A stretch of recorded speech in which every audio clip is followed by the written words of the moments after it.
జరుగుతుంది ఈ రాష్ట్రంలో అని ఒక్క మాట మాత్రం నేను నా తెలంగాణ ప్రజలకు చెప్పగలుగుతా. గత 20 ఏళ్లుగా తెలంగాణ ఉద్యమంలో నేను పోషించినటువంటి పాత్ర, తెలంగాణ జాగృతి పోషించినటువంటి పాత్ర మీ అందరికీ తెలిసిందే.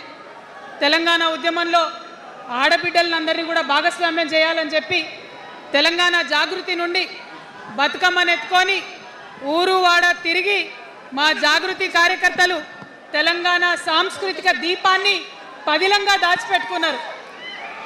మరి వారు దాచినటువంటి ఆ దీపం ఆనాడు చాలా చీకటిలో కాలరాత్రిలో కూడా ఒక కాగడలాగా తెలంగాణ ఉద్యమకారులకు వెలుగునిచ్చింది.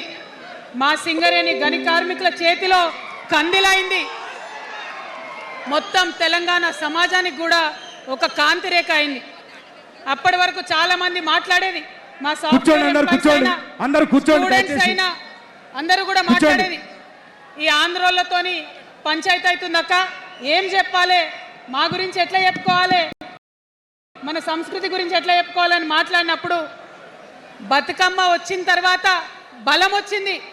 బతుకమ్మ పాట వచ్చిన తర్వాత ఇది మా సంస్కృతి, ఇది మా పండుగ, ఇగో గిది తెలంగాణ అని ఎత్తిన ప్రతి బతుకమ్మలో కూడా జై తెలంగాణ జెండా పెట్టి మా ఆడబిడ్డలందరూ కూడా బతుకమ్మ అంటే ఏందో ప్రపంచానికి పునఃపరిచయం చేసుకోవడం జరిగింది.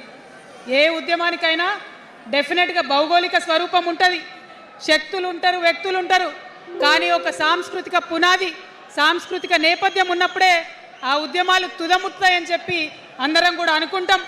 తెలంగాణ ఉద్యమానికి బలమైనటువంటి సాంస్కృతిక పునాదినిచ్చి ఆడబిడ్డలందరినీ ఉద్యమంలో జత చేసినటువంటి ఘనత ఇక్కడ ఉండేటటువంటి జాగృతి కార్యకర్తలదేనని నేను ఇవాళ సగర్వంగా ప్రకటిస్తూ ఉన్నాను.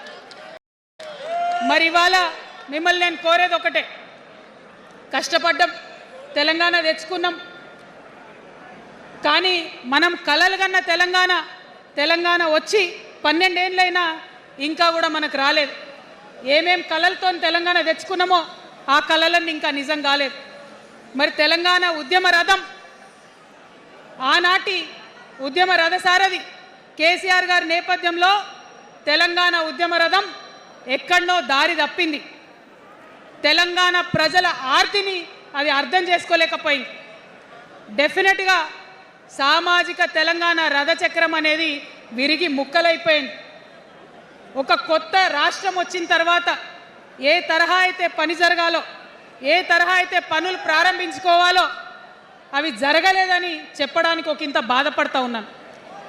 ఆనాడు ఏమనుకున్నాం, తెలంగాణ రాష్ట్రం వస్తే మనందరి బానిస సంఖ్యలు పోతాయి అనుకున్నాం, కానీ రైతులకు బేడీలు పడ్డాయి, ఇసుక దందా మీద ప్రేమతోని నేరెళ్ళ దళితులకు దెబ్బలు పడ్డాయి, చావులైనాయి. ఒకరిద్దరు కలిసి మాట్లాడుకోవాలంటే ఎవరి ఫోన్ ఎక్కడ మానిటర్ చేస్తుండ్రో అని భయం, వ్యక్తిగత స్వేచ్ఛ లేదు, దారుణమైనటువంటి నిఘా నీడలో తెలంగాణ అంతా కూడా బతికింది. ఇది వాస్తవం. మనం అనుకున్న కలల తెలంగాణ రాలేదన్నది ముమ్మాటికి వాస్తవం. మరి అటువంటి సందర్భంలో నేను ఇవాళ మీ అందరికి ఒక మాట చెప్పాలి. ఆనాడు పరిపాలించిన కుటుంబంలో నేను కూడా ఒక భాగం. ఆనాడు పరిపాలించిన కుటుంబంలో ఒక భాగమైనందుకు కొన్ని విషయాలకు నేను సిగ్గుపడతా ఉన్నాను. తెలంగాణ ప్రజల్ని క్షమించమని కూడా కోరుతా ఉన్నాను. కానీ తెలంగాణ సాధించినందుకు మాత్రం చాలా గర్వపడుతున్నాను. నా జన్మ ధన్యమైందని చెప్పి భావిస్తూ ఉన్నాను. మరి అనేకమైనటువంటి తప్పులు జరిగినాయి, అనేకమైనటువంటి నేరాలు జరిగినాయి, అనుకున్నటువంటి తెలంగాణ సాధించుకోలేదు. మరి ఆ తప్పులో ఎక్కడో ఒక దగ్గర నాకు భాగం ఉందని చెప్తున్నప్పుడు మరి కేవలం క్షమాపణ చెప్తే సరిపోతుందా? ఏ తెలంగాణ అయితే కావాలనుకున్నామో, ఏ సామాజిక న్యాయ తెలంగాణ అయితే రావాలని అనుకుంటున్నామో దానికోసం నడుం బిగించి కష్టపడి పని చేయాల్సిన అవసరం కూడా ఉంది. మరి ఇవాళ పని చేయడం కోసమే తెలంగాణ రాష్ట్ర సేన ఇవాళ తెలంగాణ ప్రజల ముందుకు వచ్చింది. రేపటి నుంచి మీరు చూస్తారు మా పని ఎట్లుంటుందో, మా పనితీరు ఎట్లుంటుందో. ఎందుకంటే ఏ పోరాటం చేయాలన్నా, ఏ ప్రజలకు మంచి చేయాలన్నా కేవలం కొట్లాడితే సరిపోదు. దానికి రాజకీయ అధికారం కూడా ఉండాలి. రాజకీయ అధికారం తోడైనప్పుడే ప్రజలకు చేయాలనుకున్న మంచి చేయగలుగుతాం. అందుకే ఇవాళ పార్టీ పెట్టేది. అదర్వైజ్ గత 11 నెలల నుంచి తెలంగాణ జాగృతి చేస్తున్న పోరాటాలు మీరు చూస్తున్నారు. ఎన్ని పోరాటాలు తీసుకున్నాం, ఎన్ని రకాలుగా సక్సెస్ సాధించడం మీరు చూసిండ్రు. కానీ ఉట్టి పోరాటాలు సరిపోవు, ఖచ్చితంగా రాజకీయ అధికారం ఉండాలి.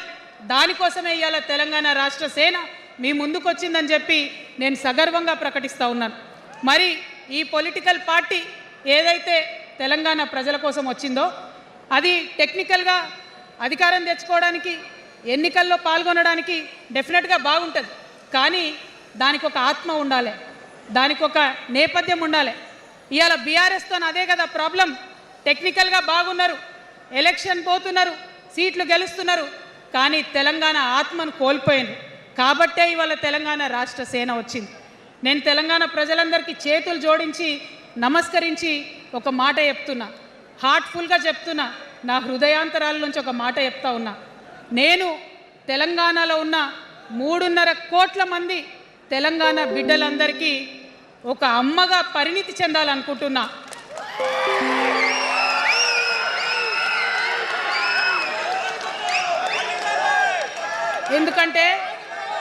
ఎందుకంటే ఒక అమ్మతనంతో పరిపాలన జరిగినప్పుడే బిడ్డలకి ఏదైనా కష్టం వస్తే అమ్మ హృదయం బద్దలవుతుంది. అటువంటి దుఃఖంతో పరిపాలన జరిగినప్పుడే, అటువంటి సంవేదనతో పరిపాలన జరిగినప్పుడే, అటువంటి ఆర్తితో పరిపాలన జరిగినప్పుడే రాష్ట్రం ముందుకు పోతుంది, రాష్ట్రంలో ఉన్న ప్రజల కష్టాలు తీరుతాయి. ఇవాళ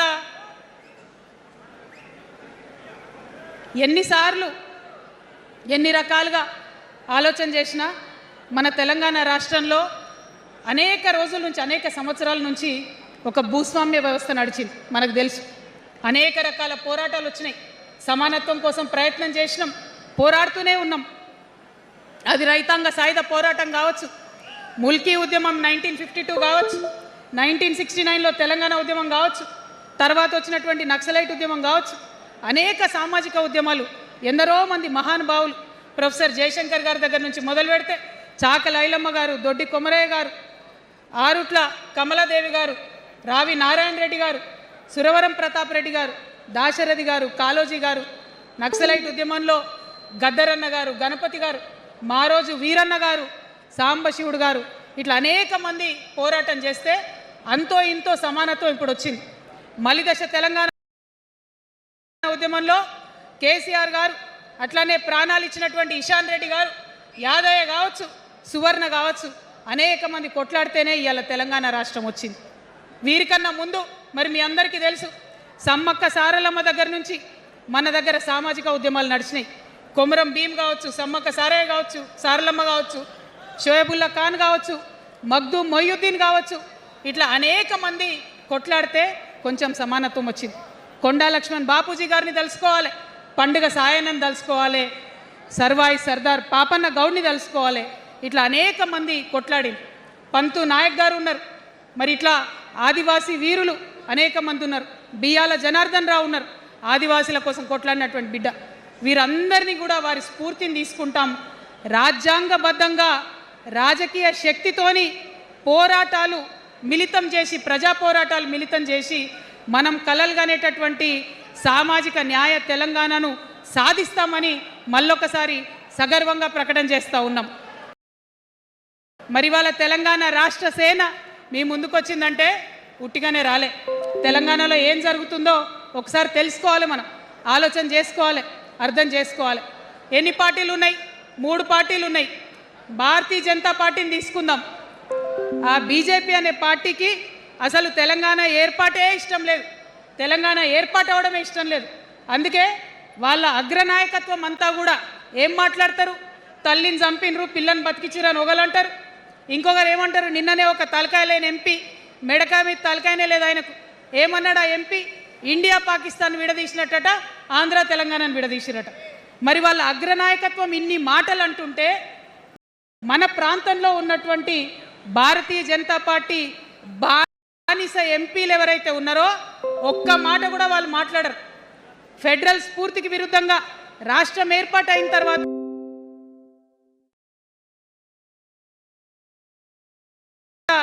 7 మండలాలు మన గుంజుకుంటే పార్లమెంట్లో పల్లీకులు ఇస్తారు కానీ ఆ ఎంపీలు ఒక్క మాట కూడా మాట్లాడరు.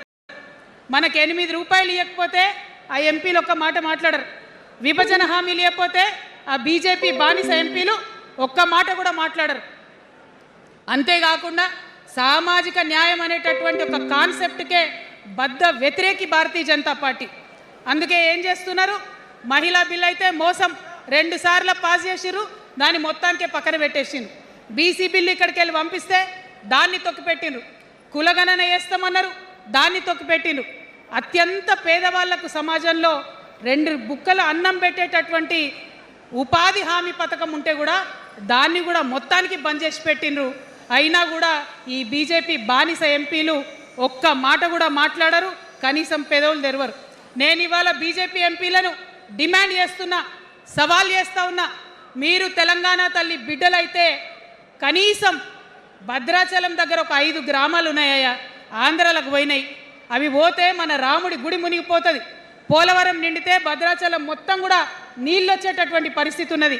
మీకేమన్నా సిగ్గు ఎగ్గు ఉంటే తెలంగాణ తల్లి బిడ్డలైతే 8 మంది బీజేపీ తెలంగాణ ఎంపీలను ఛాలెంజ్ చేసి అడుగుతా ఉన్నా, ఆ 5 గ్రామాలను మీరు వాపస్ తెలంగాణకు పట్టుకరండి. మేం మాట్లాడినాం, జాగృతి నుండి మాట్లాడినాం, ఆంధ్ర వారికి లేఖ రాసినాం, కేంద్రానికి లేఖ రాసినాం. మరి మీరేం చేస్తున్నారయ్యా? రాముడి గుడి ఇక్కడ భద్రాచలం రాముడు కాదా? ఆయన గుడి మునిగిపోయినా మీరు మాట్లాడరా? నేను సవాల్ చేస్తా ఉన్నా భారతీయ జనతా పార్టీ ఎంపీలకు, ఖచ్చితంగా మీరు 5 గ్రామాలను తెలంగాణకు తీసుకురావాలి. ఇక బీఆర్ఎస్ పార్టీ ఉంది, ఇంకో పార్టీ. ఏముంది ఆ పార్టీలో? మొట్టమొదటి ప్రభుత్వం వచ్చింది, తొట్టతల్లి ముఖ్యమంత్రి గారు అయినరు. మంచి సాలు తీయాల్సి ఉండే, అది సామాజిక న్యాయానికి కావచ్చు, ఒక ప్రణాళిక కావచ్చు. 3 ముఖ్యమైన అంశాలతో తెలంగాణ తెచ్చుకున్నాం: నీళ్లు, నిధులు, నియామకాలు. ఏం చేసింది బీఆర్ఎస్ పార్టీ? నీళ్ల కోసం 10 సంవత్సరాలలో 1,89,000 కోట్ల రూపాయలు ఖర్చు పెట్టింది. 1,89,000 కోట్ల రూపాయలు ఖర్చు పెట్టి ఎన్ని ఎకరాలకు నీళ్ళు ఇచ్చిందంటే 14 లక్షల ఎకరాలకు నీళ్ళు ఇచ్చింది. అందులో 2 పెద్ద ప్రాజెక్టులు, ఒకటి పాలమూరు, ఇంకోటి కాళేశ్వరం. ఆ రెండింటికి కలిపి 1,21,000 రూపాయలు ఖర్చు పెట్టింది. ఎన్నిటికి నీళ్ళు ఇచ్చిరాయా? ఎన్ని ఎకరాలకంటే 1,00,000 ఎకరాలకు నీళ్ళు ఇచ్చిరు. ఈ మాట బాధతో చెప్తున్నా. నేను కూడా బీఆర్ఎస్ అప్పుడున్న టీఆర్ఎస్కి నేను కూడా నా రక్తాన్ని, నా చెమటని, నా సమయాన్ని కుటుంబంతో, పిల్లలతో గడపాల్సిన టైంలో టీఆర్ఎస్ పార్టీ బలోపేతానికి పనిచేసిన వ్యక్తినే నేను కూడా. ఆనాటి కేసీఆర్ వేరు, ఇప్పటి కేసీఆర్ వేరు. ఆనాటి కేసీఆర్కి తెలంగాణలో చేనేత కార్మికులు చచ్చిపోతుంటే భిక్షాటన చేసిన కేసీఆర్ ఆనాటి కేసీఆర్. ఇయాలటి కేసీఆర్ మారిన మనిషి, మనిషి, మన మనిషి కాదు. ఏమైంది ఇయాలటి కేసీఆర్కి? హైడ్రాల ఇల్లు కూలిపోతుంటే అరుస్తున్నారు, అన్నా ఎక్కడున్నావు రా, వచ్చిండ్రా? రాలే. వెలుగుమట్ల ఇల్లు కూలితే వచ్చిండ్రా? రైతులకు వర్ష బీభత్సమయ్యి మొత్తం పొలాలు మునిగిపోతే వచ్చిండ్రా? చేవెళ్ళ దగ్గర బస్ యాక్సిడెంట్ అయితే వచ్చిండ్రా? ఎక్కడ చిన్న కష్టం వచ్చిన ప్రజలకు ఆ సారు రారు, ఆ సారు రారు. ఎందుకంటే ఆయన మారిన మనిషి, మనిషి, గుంటనెక్కల తోడేళ్ల చేతిలో ఖైదీ అయినటువంటి మనిషి, మన మనిషి కాదు. బాధతో, దుఃఖంతో, ఆవేదనతో చెప్తున్న మాట, సంతోషంతో చెప్తలేని ఈ మాట నేను. అట్లాంటి కేసీఆర్ ఎట్లా ఉండే ఒకప్పుడు? అదే ఆర్డీఎస్ అంతా పాదయాత్ర చేసి నా తెలంగాణకు నీళ్లు కావాలని అడిగినారు. ఇవాళ మరి 10 ఏళ్ళ అధికారం ఉంటే పాలమూరు రంగారెడ్డి ప్రాజెక్టు కోసం 10 ఏళ్లలో ముందుకు పోతలేదంటే, ఎవరన్నా తెలంగాణ పట్ల ప్రేమ ఉంటే, పాలమూరు పట్ల ప్రేమ ఉంటే, కృష్ణా నీళ్లు వాడుకోవాలంటే మన కేసీఆర్ అయ్యుంటే ఆ పాలమూరు రంగారెడ్డి ప్రాజెక్ట్ కాడ కూర్చేసుకొని అది కట్టిస్తుండే. ఏం చేసినారు మారిన కేసీఆర్ గారు? పంజాబ్కి పోయినరు, గుజరాత్కి పోయినరు, బీహార్కి పోయినరు. మేము మొత్తం రాష్ట్రంలో పీక్ కట్టలు కట్టాం, నేషనల్ పార్టీ పెడతామని పోయినరు తప్పితే తెలంగాణ ప్రజలను పట్టించుకోలేదు. పట్టించుకుని ఉంటే, కేంద్రంతో గొడవ పెట్టుకోకుండా ఉంటే ఇవాళ పాలమూరు రంగారెడ్డి పారకపోతుండేనా? నేను అడుగుతా ఉన్నా స్ట్రేట్గా. ఇన్ని రోజులు నేను ఎన్ని మాటలు మాట్లాడినా బీఆర్ఎస్ పార్టీ నాయకులు ఒక్కరు కూడా బయటకు వస్తలేరు, సమాధానం చెప్తలేరు. దీనికి మీరు సమాధానం చెప్పకపోతే ప్రజలే మిమ్మల్ని బయటకు లాగి సమాధానం చెప్పేటట్టు చేస్తారని కూడా ఈ సందర్భంగా నేను తెలియజేస్తా ఉన్నా. ఒకటే మాట అడుగుతున్నా, మన కేసీఆర్ అయి ఉంటే ఆనాడు తెలంగాణ బిడ్డలు కష్టపడితే బయటకు వచ్చి నా బిడ్డలకు ఇబ్బంది అవుతుందని కొట్లాడిన వ్యక్తి, సింగరేణి గనిలో ఒక కార్మికుడు చనిపోతే అక్కడి దాకా పోయి చూసి వచ్చినటువంటి వ్యక్తి, మరి తెలంగాణ వచ్చినాక ఏమైందా ప్రేమ? అధికారం ముందు మమకారం తగ్గిపోయిందా? ఏం జరిగిందని నేను అడుగుతా ఉన్నా. ఎందుకు ఈ మాట చెప్తా ఉన్నా అంటే ప్రేమ నాకు కూడా ఉంది. నాకు తండ్రి కావచ్చు, అది వేరే విషయం. కానీ ఒక రాజకీయ నాయకుడిగా వారు ఈ మధ్య రాజకీయ పరిణితి కోల్పోయి మాట్లాడుతూ ఉన్నారు. కేటీఆర్ గారు మాట్లాడిందంటే ఓకే అనుకోవచ్చు, ఆయనకు పెద్ద తెలియదు పాపం. కానీ కేసీఆర్ గారు అనే మాట ఏంటంటే ప్రజలు తప్పు చేసిండ్రు. ఓకే, ఒక సెకండ్ నేను ఒప్పుకొని దాన్ని, ఒక సెకండ్ అనుకుందాం. ప్రజలు తప్పు చేస్తే నేను ఒక తల్లిగా అడుగుతున్నా, నేను నా కొడుకో మాట చెప్తా, వాడు వినలేదనుకో, కింద పడ్డాడు అనుకో, ఇడిచిపెడతానా? దగ్గర తీసుకొని మంది అనా? ఓకే, ప్రజలు తప్పు చేసిర్రు అనుకోండి, మీకు అధికారం ఇవ్వలేదు అనుకోండి, ఒక కర్కోటకుడి పాలన నడుస్తుంది అలా తెలంగాణలో. ఇబ్బంది పడుతున్నారు ప్రజలు, గోసపడుతున్నారు, ఏడుస్తున్నారు. ఇండ్లు అన్నీ ఉండి ఇండ్లు గూలగొడుతుంటే, అర్ధరాత్రి ఇంటి మీదకి వచ్చి ఇండ్లు గూలగొడుతుంటే ఆదుకోవాల్సిన అమ్మలాంటి మన పాత కేసీఆర్ ఏడి? ఎక్కడున్నాడు? ఇది మనం అడగాల్సింది. అందుకోసమే నేను ఈ నిర్ణయం తీసుకున్నది. నన్ను పార్టీలోంచి బయటకేస్తే నేను వెంటనే పార్టీ పెట్టలే. ఆనాడు కూడా చెప్పిన, నేను ఆలోచన చేస్తున్నా, మారతారేమో అని చూసిన, పదే వేచి చూసిన. ఇవాళ నన్ను పార్టీలోకి వెళ్ళి సస్పెండ్ చేసి 10 నెలలైంది. నాకు నిజంగా మంచిగానే అయింది. ఎందుకు తెలుసా? ఆనాడు ఉద్యమకారులను ఇబ్బంది పెడుతుంటే నేను ఇంకా గట్టిగా మాట్లాడలేదు. ఆనాడు మీకు జరిగింది, ఇవాళ నాకు జరిగింది. కొత్త ఏం లేదు. కేసీఆర్ కోసం, టీఆర్ఎస్ పార్టీ కోసం, ఆనాడు తెలంగాణ ఉద్యమం కోసం ఇండ్లు అమ్ముకొని, భూములు అమ్ముకొని, ప్రతి ఊర్లో టీఆర్ఎస్ కండువా వేసుకొని పోరాటం చేసినటువంటి కార్యకర్తలు ఎక్కడున్నారు ఇవాళ? ఒక్క గుళ్ళ మెంబర్ ఇయర్ రాలేదా? ఒక్క గుడి చైర్మన్ ఇయర్ రాలేదా? తెలంగాణను వ్యతిరేకించి ఉద్యమాన్ని తొక్కిపట్టి మన మీద లాఠీలు పెట్టి కొట్టినటువంటి వాళ్ళకు తీసుకొచ్చి ఎమ్మెల్యే సీట్లు ఇచ్చి వాళ్ళ అనుచరులు వచ్చి మిడతల దండలాగా మన కార్యకర్తల మీద పడితే తల్లి కోడి కాపాడుకున్నట్టు పిల్లల్ని కాపాడుకోవాల్సిన మన కేసీఆర్ ఏడబోయింది. వచ్చిందా ఎవరికన్నా పదవులు? ప్రతి సంవత్సరం రాష్ట్రం మొత్తంలో పోస్టులు నింపితే 6,000 పైచిలకు నామినేటెడ్ పోస్టులు వస్తాయి తెలుసా? అంటే 10 ఏళ్ళ 2 ఏళ్ళకోసారి నామినేటెడ్ పోస్టులు వేసినా ఒక 30,000 మందికి దాదాపుగా ఏదో ఒక గౌరవం. ఏం కావాలి మనకు ఉద్యమకారులకు చెప్పండి? ఏం కావాలి? కండువా వేసుకొని పిచ్చోళ్ళ లెక్క తిరిగినందుకు, మన ఇంటోళ్ళని ఇడిచిపెట్టి తిరిగినందుకు ఇంత మర్యాద కావాలి. మా సార్ నన్ను గుర్తుపట్టిండా, మా పార్టీ నన్ను గుర్తుపట్టింది, నాకేదో చిన్న పదవి ఇచ్చిరని చెప్పుకుంటే ఒక మర్యాద ఉంటుంది. వచ్చిందా మనకు ఆ మర్యాద? ఎక్కడన్నా వచ్చిందా? ఆనాడు అవహేళన చేసిర్రు, పార్టీలకు వచ్చి మళ్ళీ అవహేళన చేసిండ్రు. అంటే ఎప్పుడైతే అధికారం వచ్చిందో అప్పుడు అమ్మతనం పోయింది, ఎప్పుడైతే అధికారం వచ్చిందో అప్పుడు మమకారం పోయింది. అందుకే అంటున్నా, ఆయన మన కేసీఆర్ కాదు, మారిన కేసీఆర్, మరబొమ్మ లాంటి కేసీఆర్. కాబట్టే ఇవాళ నేను నిలబడి యుద్ధం చేస్తా ఉన్నా. ఈ గడ్డకు ఈ తెలంగాణ రాష్ట్రానికి ప్రాణాలు అడ్డం పెట్టుకొని మన ప్రజలను కాపాడాల్సినటువంటి వ్యక్తులు కావాలి, అటువంటి సైన్యం కావాలి. సైన్యం అయిదామా? సిద్ధంగా ఉన్నారా? ఎట్లయితే ఉద్యమం అప్పుడు కడుపు కట్టుకొని కాలు కట్టుకొని పనిచేసినామో ఇప్పుడు అట్లా పనిచేయాల్సినటువంటి అవసరం ఉన్నది. ఇవాళ ఒక్క పాలమూరు రంగారెడ్డి కాదు, కాళేశ్వరంలో జరిగినటువంటి అవినీతి. ఒక మాట ఆలోచించాలి. మన కేసీఆర్ అయితే ఏమన్నాడు అప్పుడు ఉద్యమంలో? నా బిడ్డ కానీ నా కొడుకు కానీ తప్పు చేస్తే తీసి పారేస్తా పార్టీలోకి వెళ్ళన్నారు. ఇవాళ నేనేం చేసిందే మీకు తెలియదా? నేనేం చేసినా కాళేశ్వరంలో అవినీతి జరిగిందన్నమాట చెప్పిన. అంటే అవినీతి జరిగిందని చెప్పిన నన్ను బయటేసి అవినీతి చేసిన పందికొక్కుల్ని పక్కన కూర్చోబెట్టుకున్నారు చూడు. అది మన కేసీఆర్ కాదు. కాదు, ఆత్మలేని మరబొమ్మ ఇప్పుడున్న కేసీఆర్. మన కేసీఆర్ కాదు. మన కేసీఆర్ అయితే కళ్ళెత్తి చూసే ధైర్యం ఉండకుంటుండే, కాళ్ళు మొక్కేటటువంటి తత్వం ఉంటుండే. ఇవాళ అది మన కేసీఆర్ కాదు. కాబట్టే ఎదురుగా నిలబడి కొట్లాడుతా నాతో కలిసి వస్తారా? సిద్ధమేనా? ఇవాళ బీఆర్ఎస్ పార్టీ చేస్తున్నటువంటి అనేక తప్పులు, అనేక అంశాలు ఉన్నాయి. ఒకటి కాదు, రెండు కాదు. ఇది ప్రారంభం మాత్రమే. మొదలు పెట్టినాం, జస్ట్ ఇల్లలికినాం. In front there is crocodiles festival. తర్వాత చాలా చెప్పేది ఉంది, అప్పుడు చెప్దాం. ఇప్పుడు ఏం జరుగుతుంది ఈ రాష్ట్రంలో? ఒక కర్కోటకుడు ఆయన పరిపాలన జరుగుతుంది. బాధ అనిపిస్తుంది ఒక పొలిటికల్ లీడర్ని కర్కోటకుడు అనాలంటే. కానీ అనక తప్పని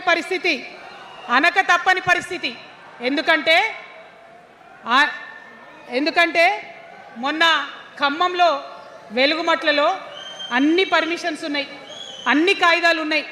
అర్ధరాత్రి పోయి ఇల్లు కూలగొడితే ఒక నిండు గర్భిణి టెన్షన్తోని అబార్షన్ అయిపోతే ఆ తండ్రి ఏడ్చిన ఏడ్పులు, ఆ తండ్రి రోదన ఇంకా కూడా ఈ చెవులకు వినబడుతుంది. కాబట్టి ఇప్పుడున్న సీఎంని కర్కోటకుడనే అంట, హిట్లర్ అనే అంట.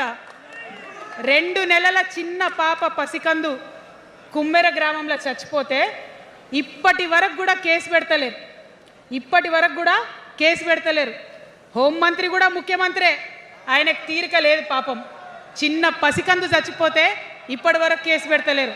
అందుకే అంటున్నా, కర్కోటకుడైనటువంటి సీఎం పరిపాలనలో ఉన్నాం. ఖచ్చితంగా కొట్లాడాల్సిందే. మనం ఏదైతే గురుకులాలు ఉన్నాయో వాటిలో విషం పెట్టి పిల్లల్ని చంపుతా ఉన్నారు. అయినా సరే విద్యాశాఖ మంత్రిగా ఉన్న సీఎం మాట్లాడతలేడు. అందుకే కర్కోటకుడు అంటా ఉన్నాం, అందుకే హిట్లర్ అంటా ఉన్నాం. కర్ల రాజేష్ అనేటటువంటి దళిత యువకుడు కస్టడీలో చచ్చిపోతే ఇప్పటి వరకు కూడా దానికి బాధ్యులైన పోలీసులను ఏం చర్యలు తీసుకోలేదు వాళ్ళ మీద. అందుకే కర్కోటకుడు అంటా ఉన్నాం, అందుకే హిట్లర్ అంటా ఉన్నాం. పిడికిలి బిగించి ఇప్పుడున్నటువంటి రాక్షస కాంగ్రెస్ పైన ఖచ్చితంగా కొట్లాడతాం, అందరికన్నా ఎక్కువ కొట్లాడతాం. ఇప్పుడు మనమే ప్రధాన ప్రతిపక్షం అవుతాం. 2 ఏళ్ల తర్వాత మనమే అధికార పక్షం అవుతాం. ఖచ్చితంగా అధికారంలోకి వస్తాం. ఎందుకోసం వస్తాం అంటే నేను ఒక మాట చెప్పాలి. అందరినీ మనం మాటలు అంటున్నాం కదా, we are opposing everybody, we are criticizing everybody. But what is the solution? Don't oppose without propose అని కాన్షీరామ్ గారు చెప్పారు. నేను చెప్పలే, డోంట్ అపోజ్ వితౌట్ ప్రపోజ్ అని. సో నేను కొన్ని ప్రపోజల్స్ తెలంగాణ ప్రజల ముందు పెట్టాలనుకుంటున్నా. నేను ఈ 3 పార్టీలు అధర్మంతో నిండిపోయినాయి, అవినీతితో నిండిపోయినాయి, బంధుప్రీతితో నిండిపోయినాయి, కుటుంబ అవినీతి పరిపాలనతో నిండిపోయినాయి. కాబట్టి నేను ఒక ప్రపోజల్ చెప్తున్నా. ఈ 3 పార్టీల మీద ఆనాడు భగవంతుడు శ్రీకృష్ణుడు చెప్పినట్టు పాంచజన్యం, ఆయన శంఖం పేరు, యుద్ధంకి ముందు పాంచజన్యం ఎట్లయితే పూరిస్తారో మనం కూడా పాంచజన్యం పూరిద్దాం. ఒక 5 అంశాలను ప్రధానంగా తీసుకుందాం. ఆ 5 అంశాల కోసం ఇప్పుడు కొట్లాడదాం. రేపు ప్రభుత్వంలోకి వచ్చిన తర్వాత మన ప్రజలకు చేద్దాం. ఏం అంశాలు అవి?